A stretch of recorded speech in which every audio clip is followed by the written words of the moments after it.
All right, folks in cyberspace, I want to welcome you to yet another edition of the Hour of Politics. Always with me here, Ansony, Sieh, your host.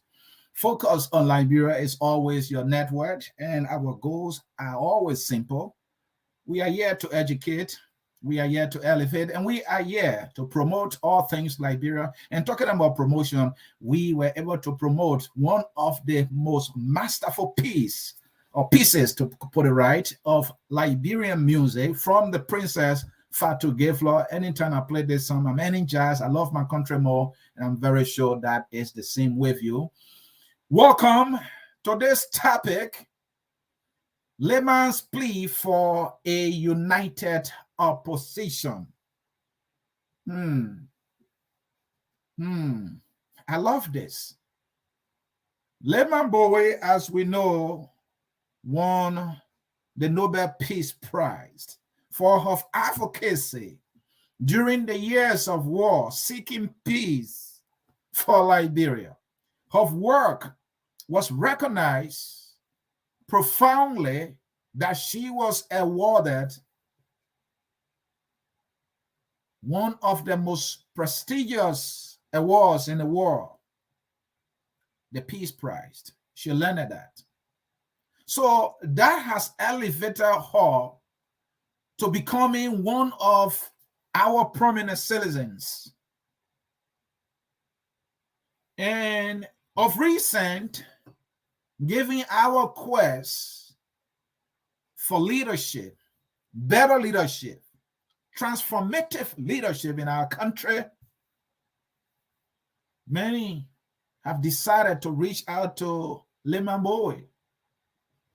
That dear sister, fellow citizen, patriot of our land, will you gladly accept a vice presidential slot to any of the new 3 candidates in the opposition bloc?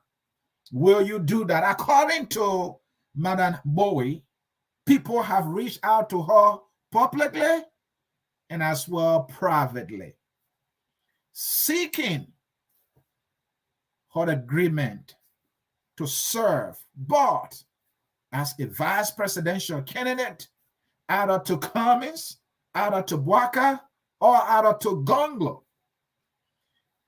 And she said the request just been coming from all walks of life. And she said it became imperative, a matter of a must, that she actually gave a response to the many requests that she's received, that she serves any of the 3 new presidential candidates to be as vice president or vice presidential running mate or vice presidential candidate. So she has spoken. She did not just speak ordinarily. She penned a letter in announcing her decision to the request that she has received, according to her, both privately and publicly. And this is so important as we are on a journey searching for better leadership. In our country today, if there is one thing we can agree on, no matter what political divide or side you share or stand, we have come to recognize one thing: that leadership in our country is key, and whatever we get as leader can make a profound difference, either negatively or positively, or it can help us to progress, or we can retrogress. And so that is one thing we have recognized. And we have also come to recognize other leaders are better. We have also come to recognize with other leaders, we can, achieve more. And with other leaders, we can get stagnated. with other leaders because of their ability, their potential, their leadership style, or whether or not they are actually leaders in the true sense of leadership, poverty can become our portion, undevelopment can become our portion, and we can be prone to any diseases and will be vulnerable, and the weak among us will bear the brunt of it all. And so this subject of leadership, even those in government have recognized that leadership is important. Some of them will not tell you. Some of them will come publicly and defend the government. But deep down in their heart, they know that leadership is key, and they have their own reservations and qualms and questions about the God they celebrate as our leader today. But know this and know thee well, that there will be one leader at a time in our country. And are going at those days when others, because of dissatisfaction, will resort to tactics that are undemocratic, when in fact, those people even don't have the solutions, but then they will just reduce us to nothingness, to chaos, just for them to benefit, other than the reason for which they will come as a so-called freedom fighters. And so, folks, we all have experienced the movie before. We all have watched this movie before. And so our experiences are profound to know better now. The question is, do we really know this better? So that brings me to the topic and the analysis thereof. In today's edition, you will be given significant time to participate. We will open the phone lines for you to call. Let us get your take. Let's talk about this country. It is the only country given to us by the Almighty Deity. And He has given it to us with a responsibility. And that responsibility is collectively and individually develop it, play our part, educate our young ones, and create a future and create a better country that will serve us, our children, and so that posterity can judge us well. That is the responsibility that comes with being a citizen. Or those are the responsibilities that come with being a citizen. That said, the topic for today, hour of politics, could not be so profound. Leymah Gbowee's plea for a united opposition. So Leymah, in her letter, said to those who have made the request to her both privately and publicly, she said, this is a resounding no. I cannot under any circumstance go as a vice presidential candidate to Ado Bwaka, to Ado Tawun Gonglo, or Mr. Cummings. I cannot and will not do that. That is her resounding answer, and that answer is a resounding no. But Leymah has her reason. She's not saying, no, this is never, ever going to happen. She's been tactical. She's been strategic. She's looking at the bigger picture. She's focusing on the possibility of a change of government. How can it be possible? She's only looking at the possibility of this desire for the new leadership in our country. And she's saying, only when we have arrived at the possibility, and when that possibility is with the highest level of certainty, then and only then, I will give my answer, and that answer will be yes. But until that happens, that is a resounding no. Now, going further into her response, she said no because Malians, a united opposition. The success of this change of leadership would be very much unlikely. And so she does not want to associate herself with something that stands out a greater chance or possibility of becoming a failure. Doing so will mean we are letting the people who are yearning for a better leadership down. So you see how she's tactical. You see how she's focusing on the bigger picture. You see how she's not about herself and how she will enjoy a title. She is looking, I would think the real politician who have been acting as politicians should be the one thinking that way. When you want to succeed, you look at the highest level of possibility to succeed. You don't focus on what you get. You focus on the national interest. You focus on what may be the predominant quest of the nation or a people. Because you are coming to public service not for your own recognition, but to serve.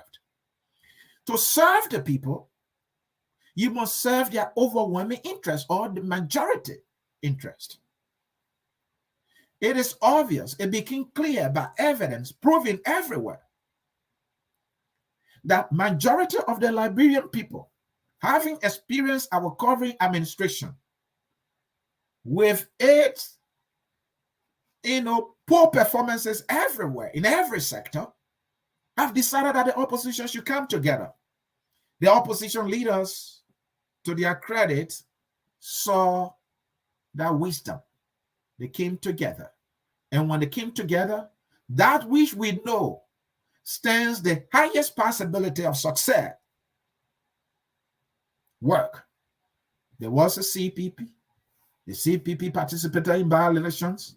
The CPP won most of the seats as a unit. So Leymah Gbowee is saying to those who are asking her to either go as vice presidential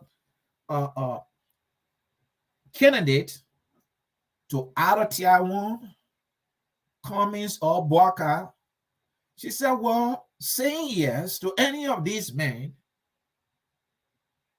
is like saying or giving Joshua a much better chance of winning again.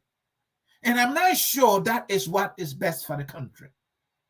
And many of you are aware, Leymah Gbowee, when she was selected by this government as the orator for one of our Independence Day celebration, when she penned and delivered, a well-articulated message talking about, no position, opposition, and she couldn't be on message.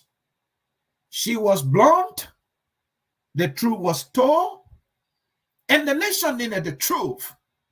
And so it is this sense of truthfulness, this sense of facing the reality, looking at the possibilities, that she is again coming to say, how good will it be if I go as vice presidential candidate to Tiawan Gonglo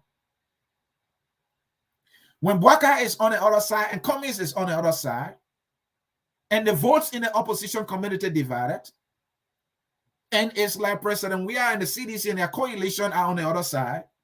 And in her letter, she said, whatever you think of them, they have people, President Weah has people who believe in him, who trust him, who love him, and they will vote for him, and they without any hesitation. And so what is unfolding now, according to Leymah Gbowee, where Tiawan is on his own, Cummings is on his own, Bwaka is on his own, you minimize that possibility of a change of government, of a change of national leadership in our country. You risked electing Joshua again. And she is not prepared for that. And as I quote, any chance for a regime change is only possible through a collaborative approach.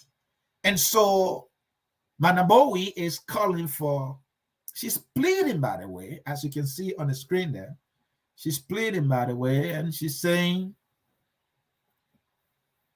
This is Leymah's plea for a united opposition. She is saying the only way we can be sure that this thing is doable is when the opposition unite, and when the opposition unites and decides a candidate, and if that candidate decides to choose me, then I will give the yes that people are seeking from me to serve our country, possibly as a vice president. But so that is Leymah Gbowee's position on the request that she received. But what we do here at Focus on Liberia, we don't just take people's words by it. We analyze them looking at all the variables. And so now that I have explained to you, after an introduction of the topic, and I've also presented to you what Leymah is saying, what is in her calculation, what is in her thinking, what her thought processes are when it comes to a change of government, a change of leadership, a new sense of direction for our country. Let us now evaluate. Let us pull her thoughts and her position using all the variables. Let us pull those things in a basket to see whether they will fly or stay. Now, why might Leymah be saying what she's saying? She could be saying what she's saying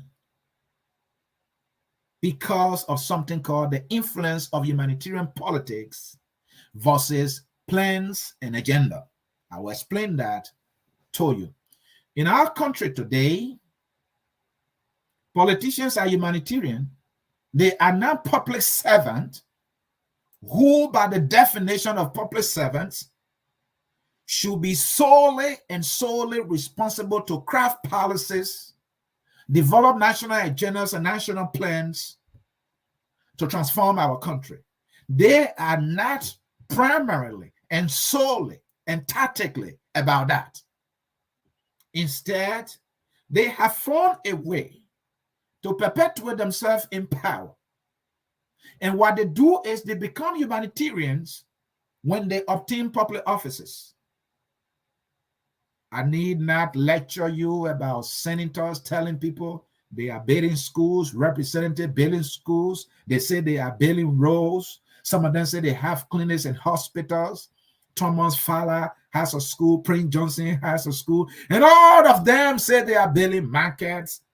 That, fellow citizens, not the responsibility of lawmakers, for an example. The president of the country should not be doing favors for people. His responsibility to craft a national agenda approved and accepted by the national legislature to carry on a robust national agenda and plan for the transformation of our country. But they have resorted to the politics of humanitarianism. Our politicians are humanitarians today. They are paying school fees. They are paying delivery fees. They are buying slippers for people. That is not how it is done.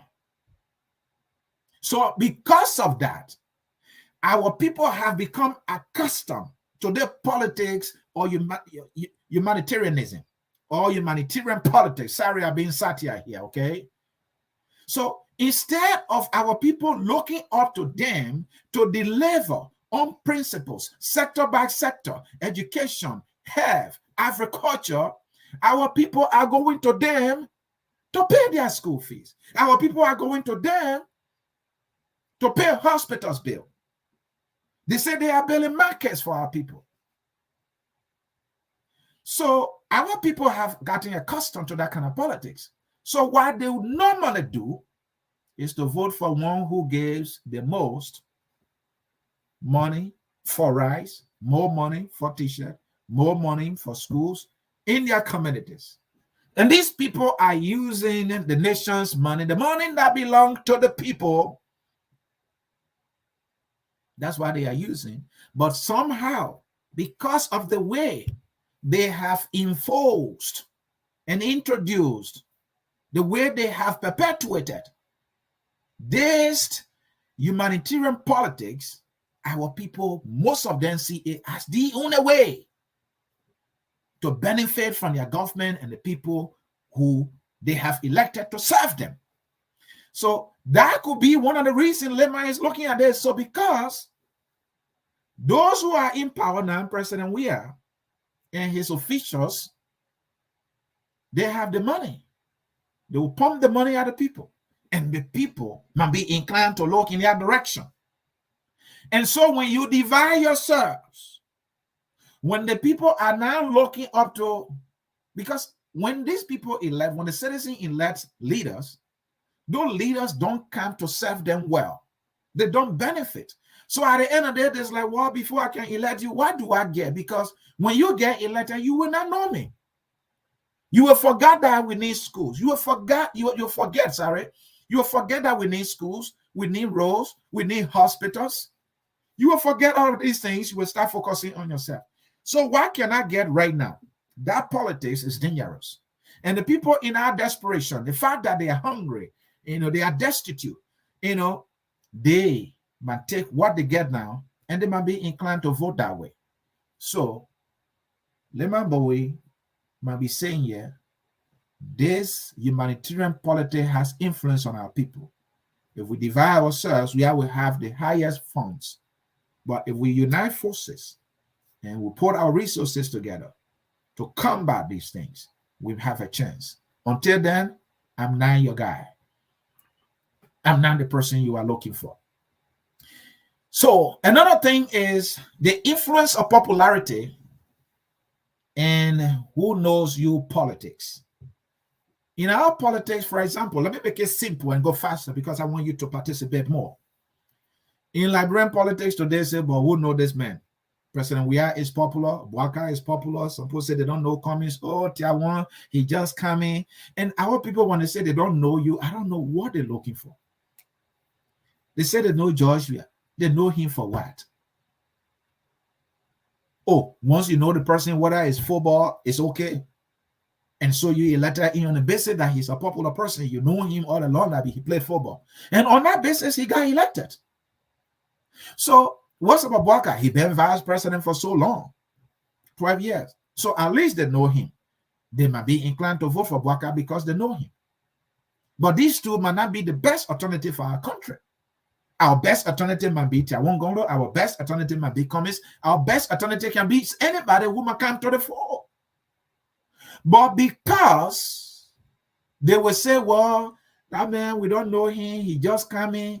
Let him wait for his time. He's not popular. He doesn't have name recognition.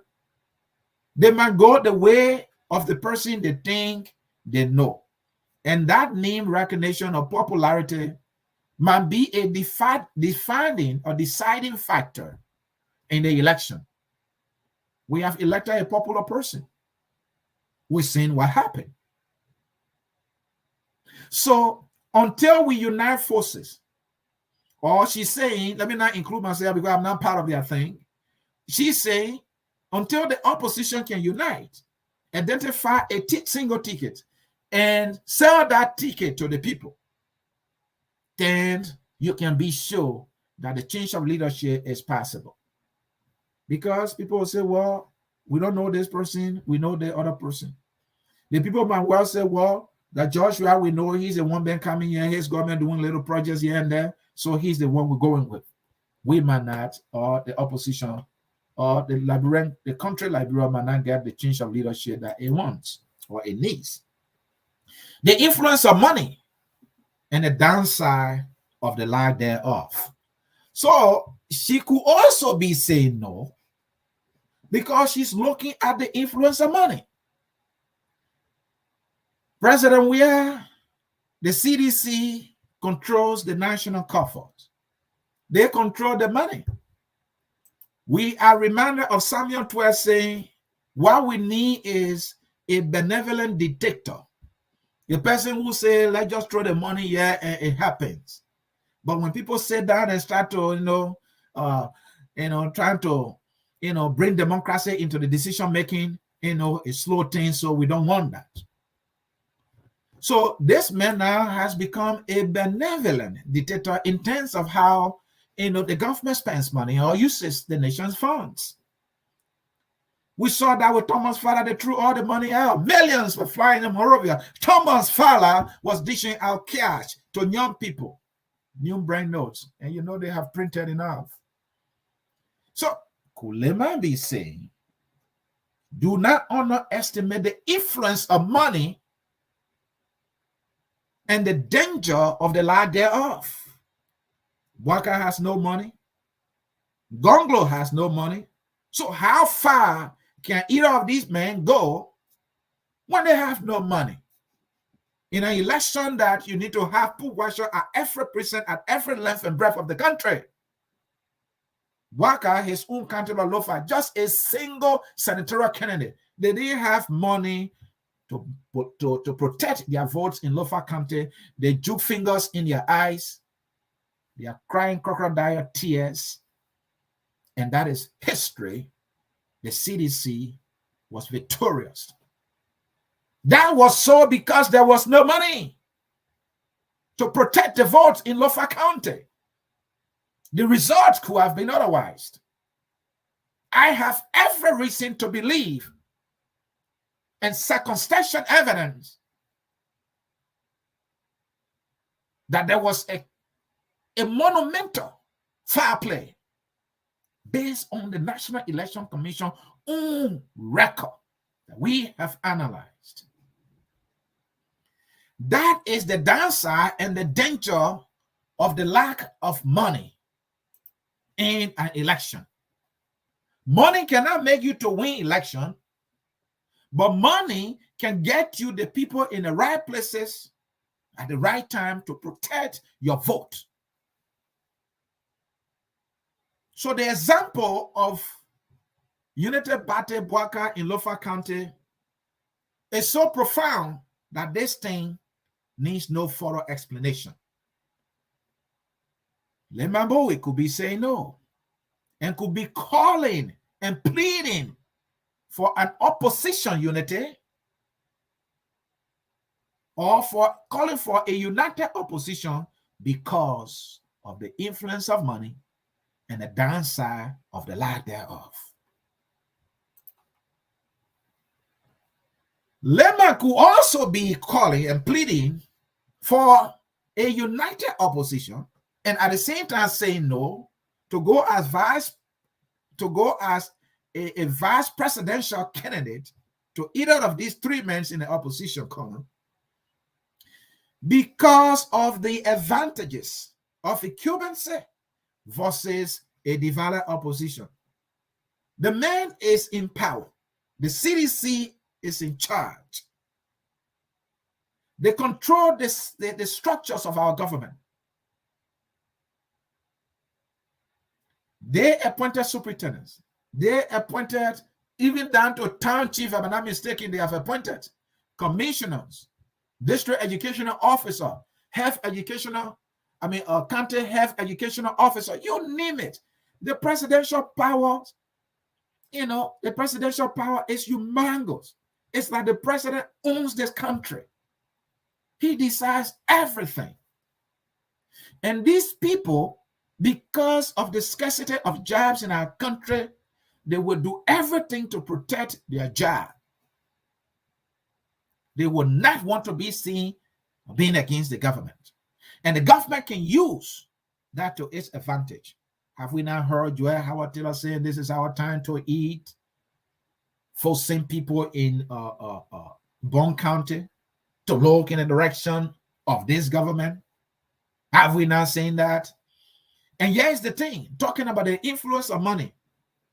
Nathaniel McGill, a disgraced, corrupt, indicted official of government who is now in the dustbin of corruption because this guy had mindlessly decided to abuse power and public trust and use the money for his own personal political gain, has gone to almost every vote-rich county and spent millions.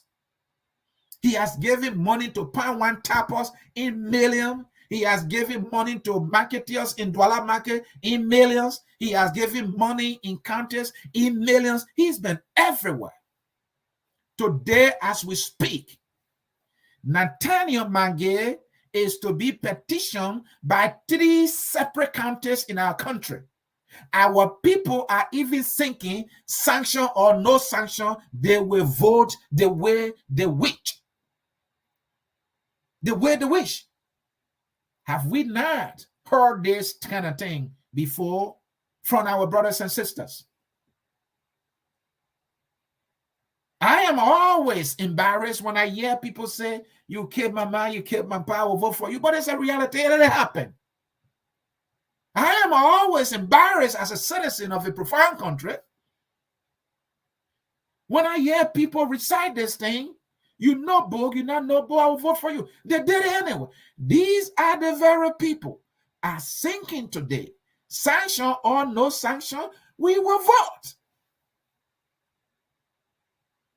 And a McGill sanctioned by this most powerful government in the world, the United States, that can squeeze you today. It can squeeze your balls just with a pronouncement from the U.S. president. Charles Taylor, who had the biggest gun, was handcuffed and gone. This is the America that has sanctioned a McGill. And yet, in Bond County, our brothers and sisters had the audacity that they would petition him for him to contest. In Mangibi County, our brothers and sisters had the audacity saying that they will petition him to contest. And then he is home county of Bapulu. That guy has brought disgrace to the people of Bapulu. He has embarrassed a fellow citizen from that county. And yet they are saying, we don't care whether he's corrupt or not, whether he stole money. After all, he spent this money on us. He stole their money and gave in their own money to them in exchange for political power. And they don't have the slightest understanding what Mange is up to. The politics of humanitarianism is a payer, folks. Mangel broke yesterday, could not even afford a decent pair of shoes, has become a millionaire dishing out millions, and today they see him as humanitarian, as though they didn't know him. So, folks, this thing works. How can 3 countries decide to petition one man for one single job when he can only contest for one? This level of brainlessness and mindlessness is unbelievable. Leymah is saying, do not overlook the power of the politics of humanitarianism or humanitarian politics. Do not overlook the advantages those who in power possess or have in their favor. And do not also dismiss the fact that you have a divided opposition that is something that is working against you. I think she's point on, and I think she should be given attention. And so, folks, I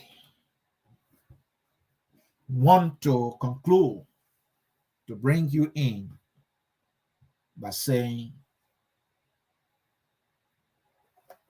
Leymah has a profound argument. But let us look at it on the other side.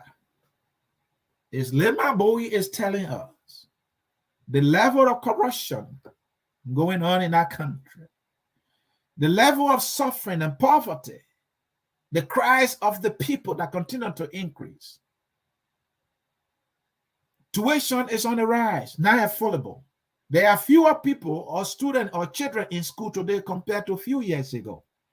Cost of transportation has gone up. Our people are indeed feeling the pinch, and they know it to be truth, and that it is happening because of a kind of government, the kind of president, and the kind of leadership that we have in our country today. Is Leymah Gbowee telling us, despite of these crunching realities, the harsh, ruthless, on unforgiving economic situations our people are facing, they will look in the direction of President Weah. That's the argument she's making. And that for our people, it does not matter how they feel, how they go hungry day by day, whether their children are not in school or not. They will vote the government they know that is responsible for the conditions they are experiencing now. Is she telling us we should not be fooled, and that these people can well vote for the current administration that has not improved their life in any shape and form? Health sector is a death trap for them. Ritualistic killing, the government's not investigating. Senior government officials and technocrats are disappearing. Is she telling us the 3 missing boy issue does not concern our people, and that they will stay looking in the direction of CDC? Is that Leymah's argument? Or is her argument that because the opposition has betrayed the trust of the people, the only way they can regain that trust and the people can decide to look in that direction again as they were looking is for the opposition to come together? And any attempt to think that before the people are in destitution, they are facing the worst economic crisis ever, and so they're going to pick anybody is not possible? Does she have an argument here? Whatever you take of Madam Gbowee's thought processing here, I think she's playing it safe. I think she's playing it safe because you cannot bet on these people. These were the people who, brothers and sisters, who mothers were slaughtered by the likes of Taylor, by the likes of Prince Johnson, and they elected them.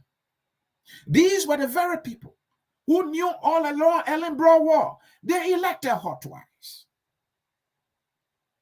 The people of Nimba, they have their reason. I'm not here to query them, but how in their right mind continue to elect a man who killed their fellow citizens under the disguise of fighting for them when he was just in Cowell, eliminating people, who slaughtered a president on cameras. That man is still senator today. He runs a church and people sit under him to listen to the word of God. So maybe Madam Leymah Gbowee has an argument here that we should not overlook. You cannot bet on these people. You do so, you must do it at your own peril. So I am inclined to understand that her argument is profound. Though the conditions are bad, though the people are suffering, but yeah, these are the very people who are seeking sanction or no sanction. These are the very people who will say, oh, President Weah is not a problem, that the people around him. These are the very people who are wearing blue barrel, red barrel, getting to party headquarters. Even though all they do is pay their way, they are still counting lepers. Even though the president acquired himself all the mansions and have done absolutely nothing significant for them, yet they are sinking his son. These are the very people the president shows up to dedicate a market, and they are there, they are cheering him up. So Madam Gbowee may have an argument. Betting on these people may be riskier. And the way you can be sure is to unite. That is her argument. I'm not saying I'm agreeing with her 100%. I am just presenting her argument as I best understand it and trying to analyze it, and at the same time try to investigate it, to question it, and so that you, our people, will get the education that we always provide here at Focus on Liberia. For we have no side. If we do, that is Mama Liberia. If we do, that's the Liberian people. If we do, it's about how we secure our democracy. It's about how we build a country that will work for all of us. And not for the likes of Magid and Weird and Twer and many others who are just milking the honey and looking down on our people, and do not bring the urgency that is needed to arrest what is indeed a precarious economic condition that our people, facing today. On that note, that concludes my presentation on the topic, Leymah Gbowee's plea for a united opposition. Do you agree with her? I am posting the phone number. The phone number is even in the scrolling text below. I'm going to post the number. I'm going to take a short break. I will come back and take your calls. That is what I'm going to do. I want to hear from you. Does Leymah Gbowee have an argument? Is the politics of humanitarianism working in Liberia? Or humanitarian politics is it working in Liberia? Let me hear from you. This is a conversation. This is a dialogue. Let us talk. Let us reason. Let me hear your take. Does she have an argument? She's a prominent citizen. She said hers. What have you to say? Folks, the number is posted right now in the Facebook live feed. I posted it multiple times. That phone number is also in the scrolling text below. You can call now and you will be given the opportunity to participate. So I'm taking a short break. Don't go anywhere. We will be right back. Stay tuned, folks, and we will be taking your calls and also reading your messages. At Focus on Liberia, we discuss everything Liberia, from education to politics, arts and culture, entertainment, agriculture, history, religion, family, and technology. Focus on Liberia uncovers and showcases the best of Liberia and shows the world the truth about Liberia. We educate, elevate, and promote all things Liberia. We conduct interviews, panel discussions, debates, and more. Tune in to Focus on Liberia on Facebook and YouTube and be a part of the stories that make up the news. This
Thank you, and thank you for staying with us here at Focus on Liberia.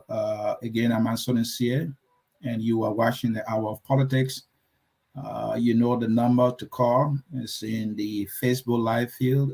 You will see it there, 605-313-6004. And don't forget to enter the code 791-403#, and you will be given an opportunity to speak.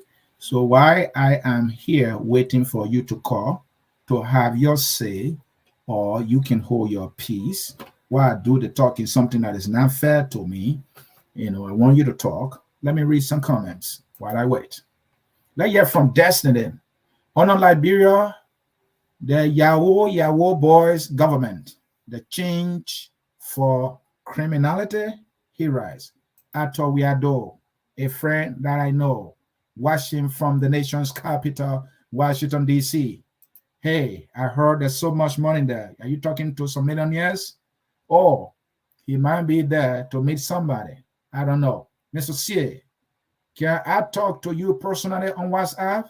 Of course, yes. You can do that. I will get in touch with you. What do you have for me?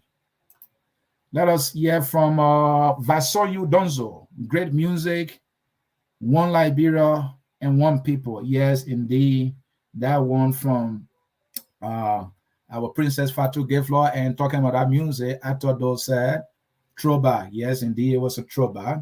Let us hear from Destiny again. If you need the new GMB song, please hit me up. You can contact me on WhatsApp for the audio and more songs against this wicked government. Get rid of the Yahoo boys that empower, he writes. Let's hear from Mayfi Deco. Yeah, I know the guy here who Fisile, they call himself Mayfi. You know, when people like all were playing this thing, you know, the people of Sastan, we are the best. All partisans of Unity Party can call Kesali on 346-777-3746. Keep in touch. You see, you come on our platform, you are putting information out there, you are recruiting people, and you're not paying a dime. We will charge you for that. Let's hear from Na writes, I like Madam Leymah. She is a fine woman of moral values, he writes. Let's hear from Kumba writes, you can't force people who don't want to unite. It is a very good thing for opposition to be united. That will not make it any possible means for Joshua to be re-elected. Leymah has a very strong analysis of the 2023 election. Liberian people know what they are going through. That is how he puts it. Let's hear from Lawrence here. Lauren writes, my dear brother, mistress, I don't know if she's mistress, I don't know. But so I would say, Madam Leymah Gbowee is 100% correct. 2017, in the Gambia, the opposition collaborated and resulted into an end of 20 years of brutal regime of Yahya Jammeh. CPP won couple of by-election. These men are greedy, and I will not hesitate to agree with you. They are greedy indeed. Let's hear from Kroman. Kroman writes, we seem to be like your analysis today. I don't know why how you put it like that. However, we don't believe that President Weah can only be unseated by a united opposition front. Not really. Just go ahead to sell and unravel continuously the odds of the Weah administration, and he thinks that's going to call it. And he's disagreeing with Leymah Gbowee. Let's hear from Jean Saki here. Can you please take the people of Bon County from your podcast today? Why? I'm a Liberian. They are Liberians. Why should I take out the people of Bon County? I have friends from Bon County who I love so much and who care deeply about me. Oh, because I'm now from Bon, I can't talk about Bon. Is Bon isolated now? Come on. You can do better than that. Let's hear from J. Roosevelt Momba. What is your contribution to the nation, Mr. Man? Just keep talking and talking. That is my contribution. Talking and talking. That's the only one I can afford. You got a problem with that? Then deal with it. Let's hear from Brazilian More. The voters in Liberia are not victims, accomplices. They are the catalyst for poverty and mediocrity. Oh, my friend. I understand all that they are not victims, you know, he's saying they control their own destiny. They decide for themselves, they get what they ask for. Stephen Collins, right? This dude is a pay agent of the CDC from my analysis. Am I the one who is the pay agent? Well, maybe my pay is coming from you. I don't know whether he's talking to me or talking to someone else. If he was talking about me, that is sheer nonsense. The voters in Liberia are not victims, but accomplices. Okay, they are the catalysts. They are the catalysts that trickles. They are the catalysts that trickle poverty and mediocrity by their own public officials. He writes. Thank you. Let's hear from Famula, right? Samuel William, our people will continue to suffer under this corrupt government of President Weah.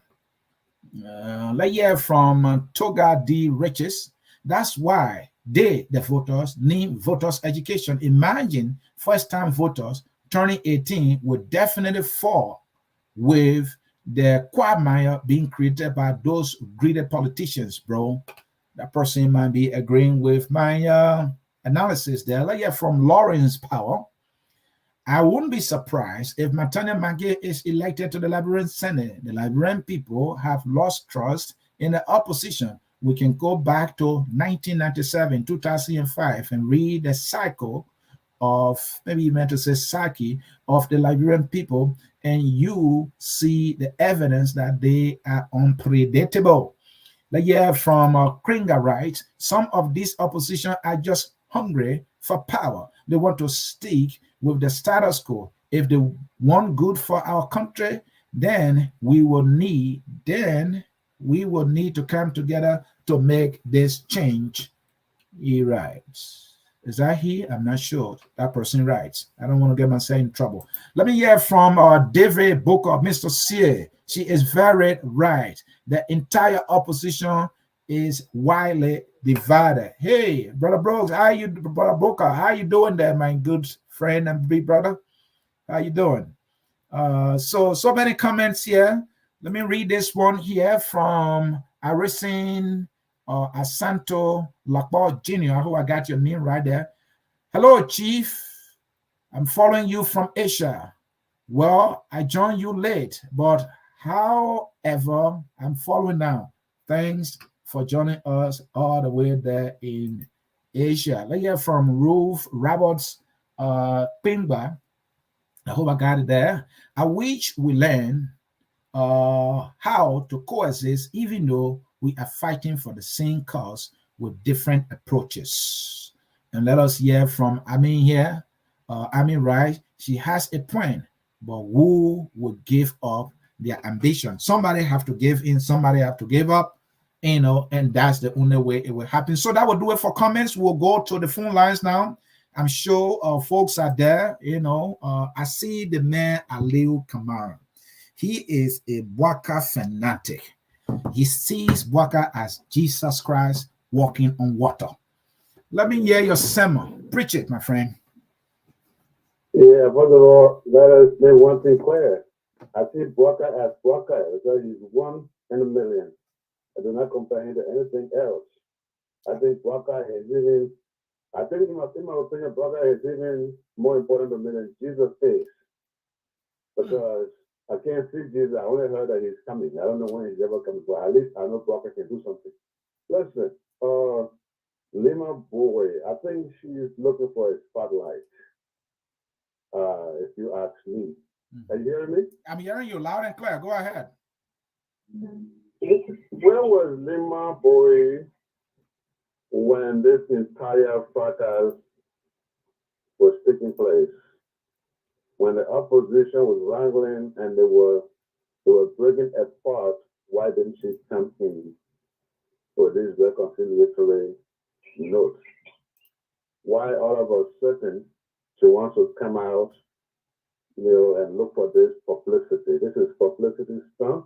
She has absolutely no intention of going into politics. I don't think she's interested in politics. She's an advocate, and that's where she wants to be. But here is the point, though. The opposition has already split. Now that she's speaking, which one of the opposition members would allow to put the ambition aside and allow another person? Let's take, for example, Tewan Gongolo and Joseph Brother, of the three people you mentioned, they are the most experienced in this particular field that we're talking about, political or public leadership. You think Tewan Gongolo and Joseph Brother will put themselves aside to allow Arizona Cummings? Arizona Cummings, who is the new guy on the block? Do you really believe Arizona Cummings with no experience, no political experience? Is it impossible? Will allow, Is it impossible for Ada Bwaka, Ada Cummings, Ada Gongolo to put their ambition aside and give in to somebody? Is it impossible? Well, I would not say impossible. What I can tell you for sure, 100% at this particular point is Buckeye is putting nothing aside. Okay? Buckeye, the only thing Buckeye can compromise on is the issue of vice presidential slot. Nothing else. 2023, Joseph Buckeye is the forerunner.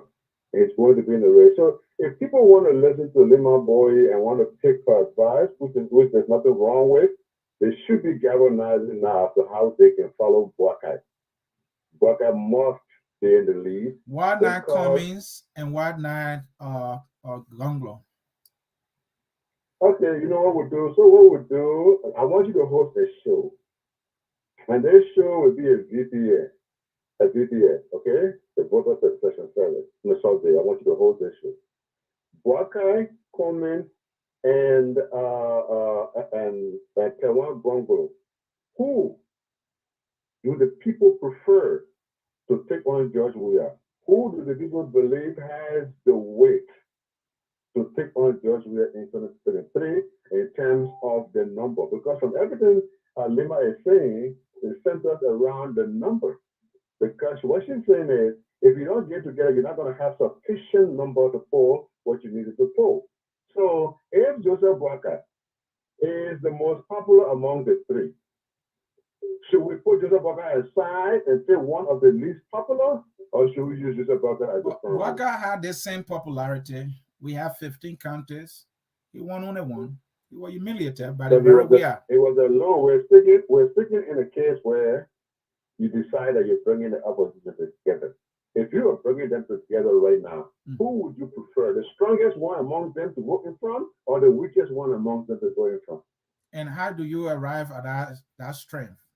Or the strongest? Don't play with me. We all know that Joseph Buckeye is the most formidable amongst the oppositions right now in Liberia. You know that, my man. Don't play with me like that. And the reason why at least he won one county and the rest they didn't win any county, right? Wow.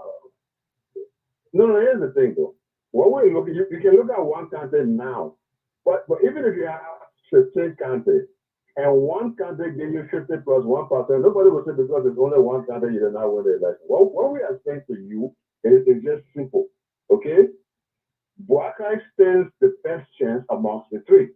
Either way it turns out, if there was election here today and there was going to be a second round, the prospect is that Buckeye will be going to the second round. That is the prospect, and Ansony is fully cognizant of that. Thank you. So what we're saying is, why don't we use the one who has the most chance instead going off for somebody who can only get 2% in polls? Thank you so much. Thank you. That was Aliyu Kamara. It's obvious he will sound like that because he's a Buckeye's guy. Let us take our next caller here will be Harrison. Harrison, let us hear you, my friend. Yeah.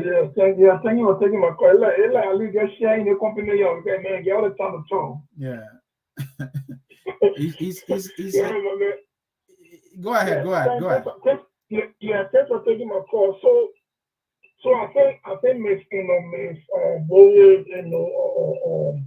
letter, was very dangerous. You know what I mean? Dangerous in the sense that, one, not only did it boost, or is it going to boost Mr. Weah's ego, but it's also giving the chance of, maybe tampering with the election. You know what I mean? I think she's not basing her analysis on facts. She's just going off for popular narrative that, if the opposition don't come together, somehow Joshua is going to win the election. It's a popular narrative. That's number one. Number two, this whole issue about opposition coming together is just so troubling that people not taking into consideration the human factor. There is no way everybody's going to agree. Now, person to understand this. There is no way everybody's going to agree. You're going to have opposition. You're going to have divided parties going to this election. So like we have to learn to choose. Sit down as Ms. Gbowee can know and got to choose. Just trying to tell us that the opposition don't come together. She can't look among this candidate and say, you know what, this person is best for Liberia. But that she tell us everybody has to come together and come with one person. So it's just wrong. Again, people have to choose, people have to make the hard decision, people have to make good analysis on these people and come up with who's going to be best for the country. Okay? So my last point I want to make to you, and I want to pick a little bit of bone with you is that, and you as a newscaster, you have an obligation also to educate. What do I mean by that? When people come in, when people are writing, it's another popular narrative. People say, "Oh, people in opposition greedy.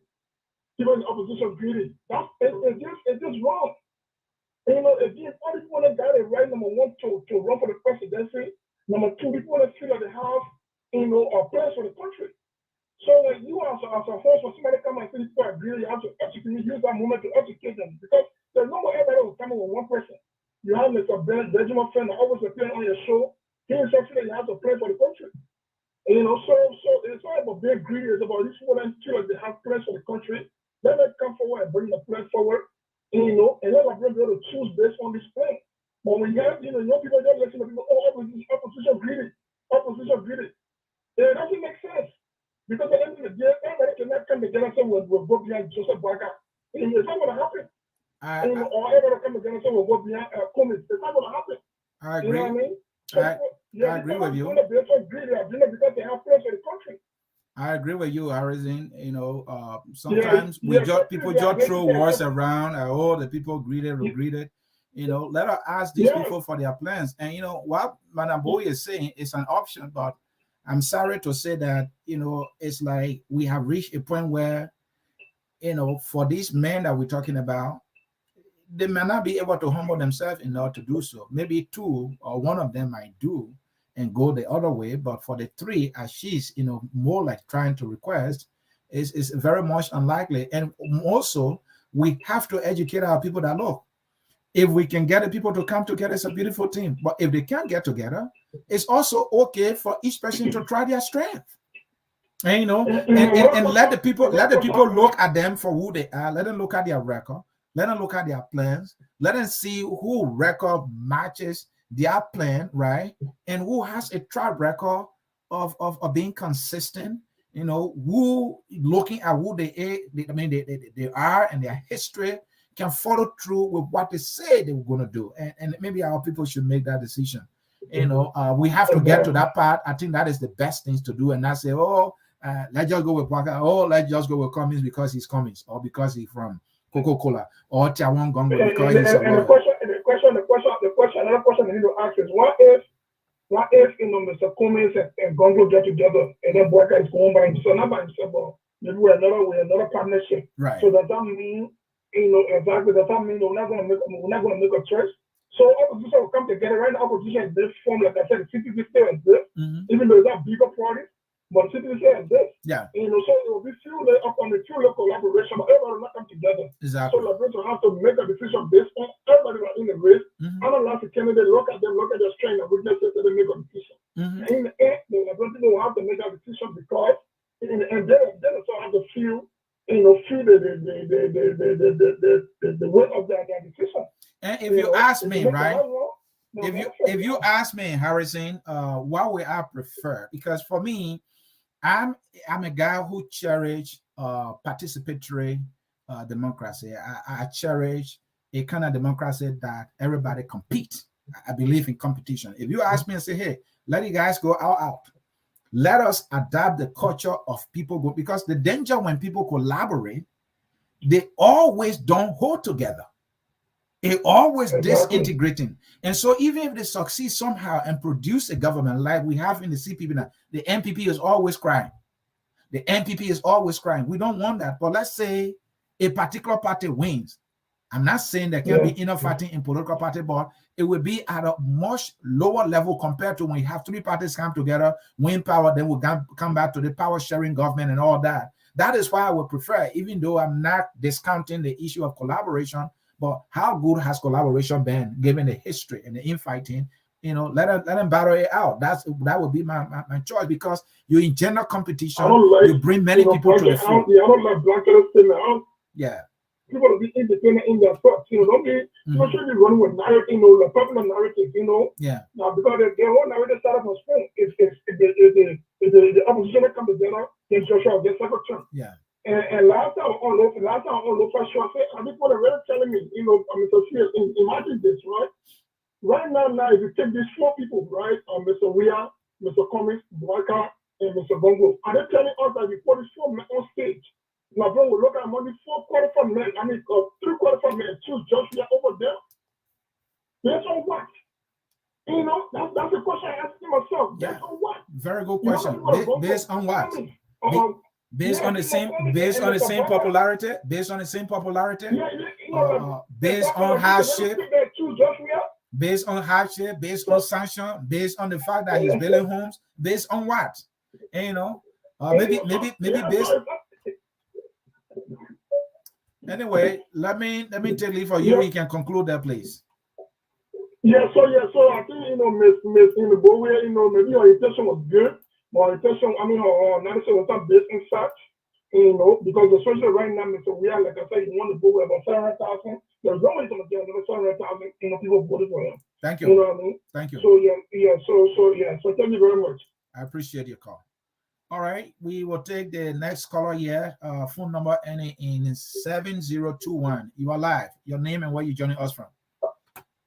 Francis Davis, Oklahoma. All right. Yeah, you, Mr. Davis. Yeah, well, Mr. Sieh, I was listening to you. What Mrs. Gbowee is saying is true, and we have to unite in order to beat George Weah. And one way to do that, it has to be somebody has to make a sacrifice. The 5 years, democracy is a two-way street. You have the voters, and then you have those who are taking their votes. But the voters they must be educated enough to understand what they are voting for. Mm-hmm. That's the problem we have in Liberia. Most of our people really don't understand how the government operates and how it works. Those in the government right now, they think that Weah has the money, or he has the treasury, or the finances belongs to him. And this is the problem. Until we unite and combine our resources and forces, it's going to be very, very tough to get him out. And this is what the woman is talking about.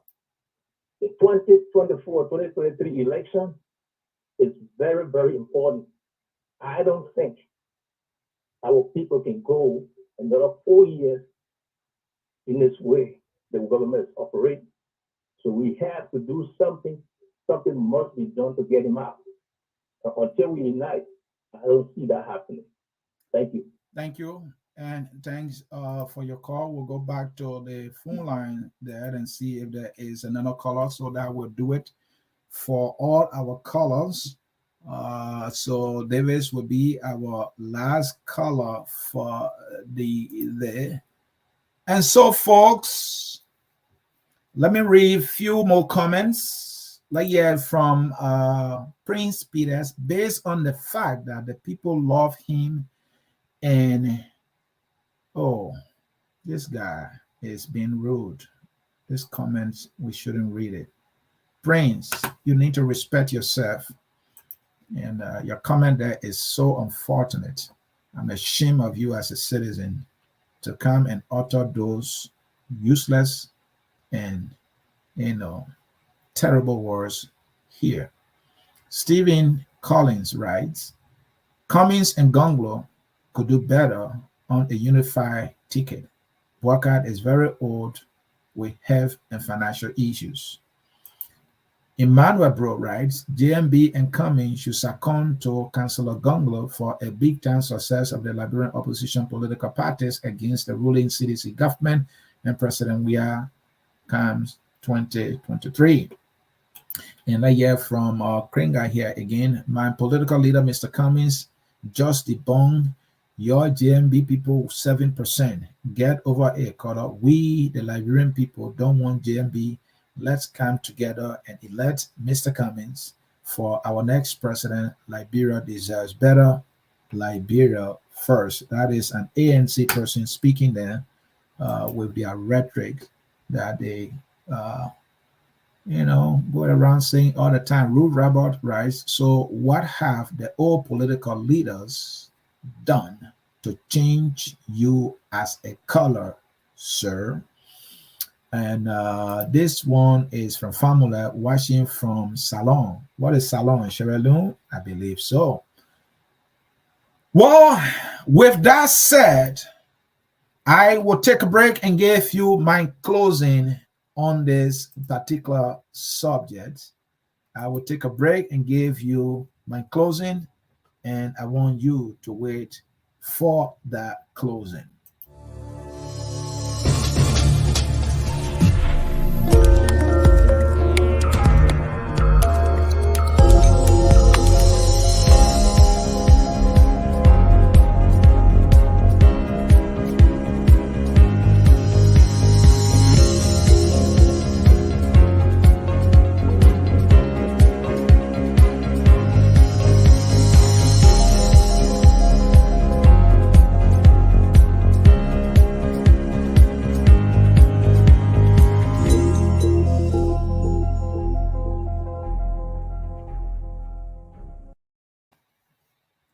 I believe the statement that says election has consequences. My understanding is that if you vote to elect a particular leader, if that leader turns out to be the leader you thought they would be, you are responsible for the decision you make. And the fruits that come out of that poor leadership, that bad leader you elect, that is your doing.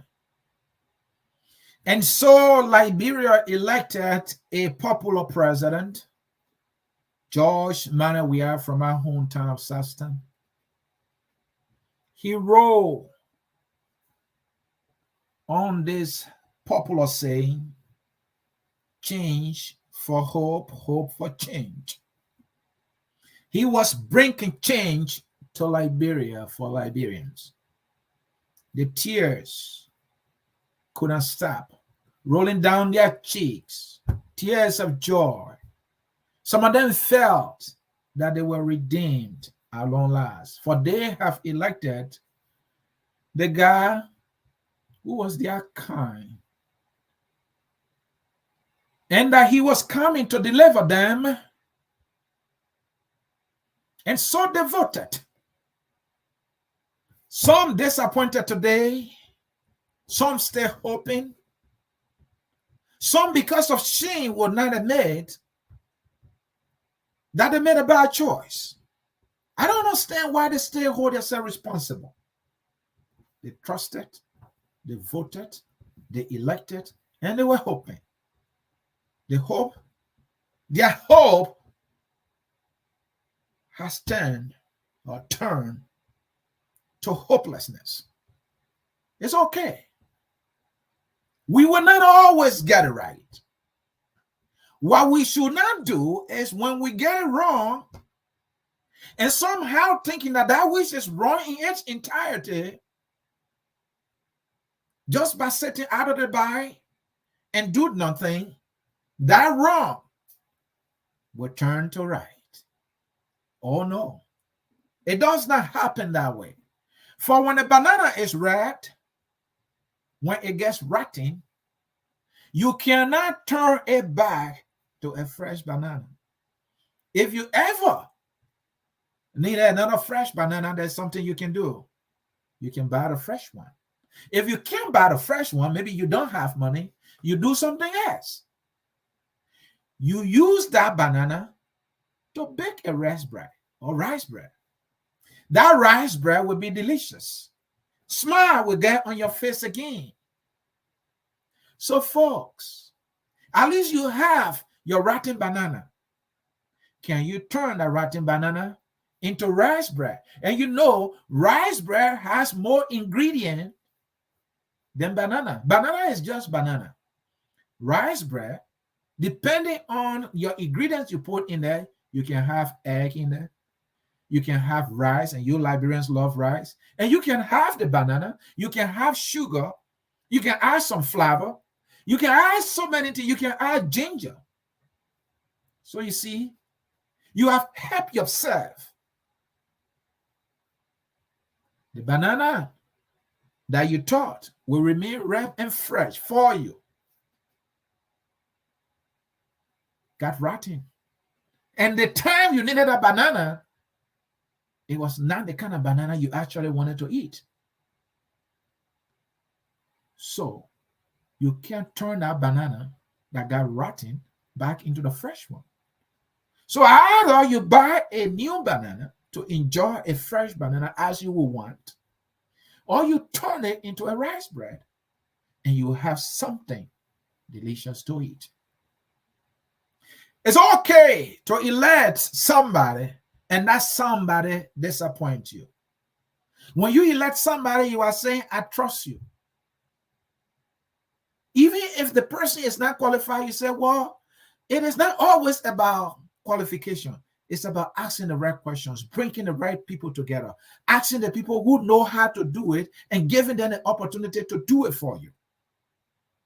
Sometimes it works that way. The most successful presidents in the world are not the most qualified people, but they were leaders. They brought the right people together. They asked for the right policies from the policy experts. They demanded implementation. They demanded accountability. They demanded the right things be done. They were intentional about leaving a legacy.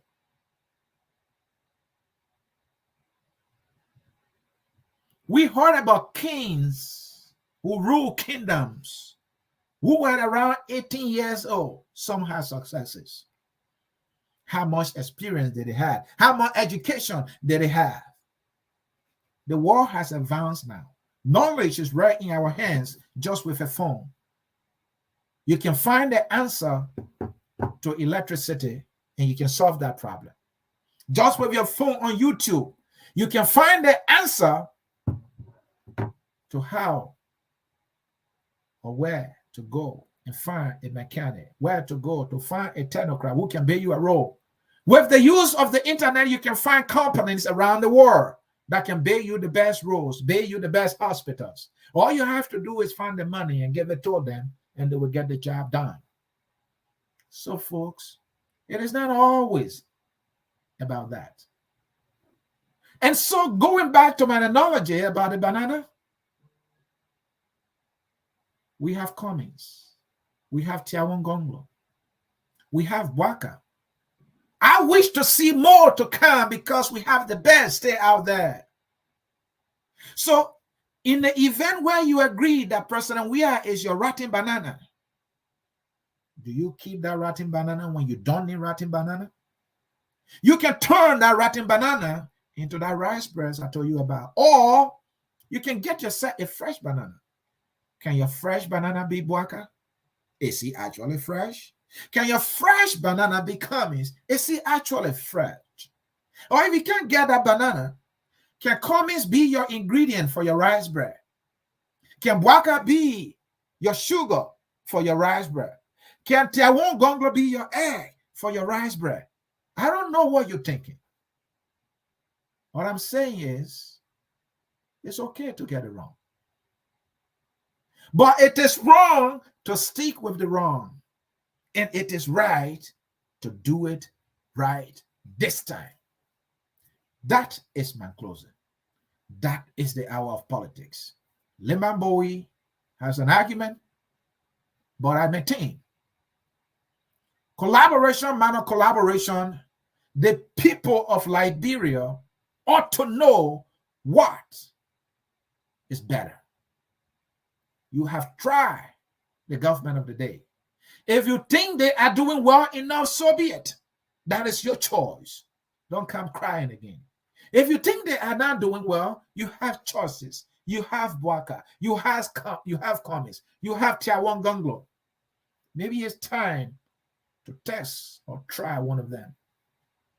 Looking at their records, looking at their plans, whoever among them, in your opinion, who has demonstrated consistency in terms of delivering results, who understands the issue, who understands your country, who will put their foot down firmly to defend your country, to fight for you, to find the money, to represent you, to be your proud, who will not be greedy. Do it. For it is not a problem to try new things. When the old things are failing you, try new things. That is the essence of life. It's a beautiful thing. Let us be informed by our experiences, and let our experiences lead us to making better choices. My name is Ansony Sieh, and that is my closing. That will do it for the hour of politics today. We have a succinct song here that says, we are all Liberians. Whoever you think is your guy, whoever you think is best, we are all Liberians. Whether we are Waynes, we are all Liberians. Whether Cummins wins, whether Gonglo wins, whether Waka prevailed this time, whether he gets the laugh, or whether he will come short again and go with Lofa, I don't know what's going to happen. But I know one thing, and one thing only. Time will tell, and what you choose will be your portion. The song, we are all Liberians, and bye-bye. I love you all, and I will see you when I do it again. We are Liberians. Liberia is our